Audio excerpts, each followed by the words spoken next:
زور مبارک باندې دومره ګران یو لور مبارک یو لور کړه رقیہ او د مبارک فرمای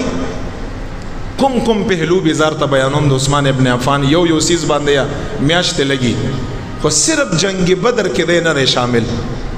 اول غزا جنگ بدر او په دې غزا کې یو کور والا بیمار و نبی علیہ السلام لور مبارکه و رقیہ بنت محمد صلی الله علیه وسلم حضور علیہ السلام ورته فرمایي چې تی ایثار شه ورته فرمایي یا رسول الله د اسلام اول غزا بدر تکلیف والا ز څنګه ایثار شم ورته فرمایي حضور مبارک ورته فرمایي ته زما بچي خپل کور والا ته مرداری وکړه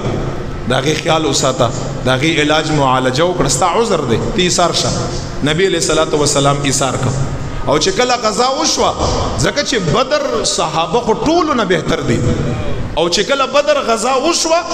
څومره فضیلت یې جبرئیل علیہ السلام راغی نبی علیہ السلام باندې سلام وی اور ته فرمایا یا رسول الله رب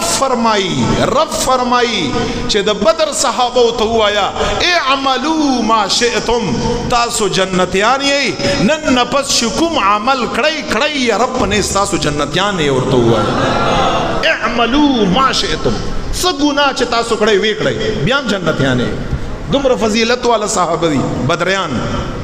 بدر اوله غزا و صحابه فرمای چې کله غزا وشوه مال غنیمت تقسیمیده پیغمبر علیہ الصلوۃ والسلام ودریدا صحابه فرمای څوک چې غائب څوک چې نو شامل په غزوه بدر کې هغه لپاره نه د بدر غزا فضیلتو نه د هغه لپاره غنیمتو نو واحد یو عثمان ابن عفانو چې په بدر غزا کې نو شامل پیغمبر علیہ السلام بیا مدرې د صحابه ته فرمایي چې په مال غنیمت کې حصہ مشتا او ثواب به مرتد تاسو ملاويږي ثواب به مرتد تاسو ملاويږي شامل نو خو ثواب ورته د بدریانو صحابه ملاو دی او مال غنیمت کې به ورته حصہ ملاويږي نبی علیہ السلام فرمایي عثمان ابن ولی دا زما د بچي په خدمت کې او ما خبره وا چې نبی علیہ الصلوۃ والسلام مبارک راغی بچي مبارک وفات وا رقیہ رضی الله عنها بیا یو له ام کلثوم ورکړه دویما زکه ذن نورین دو نور والا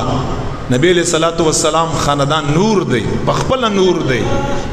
دو بچي ورکړه چې کله ام وفات شو د مبارک ډیر خفو عمر فاروق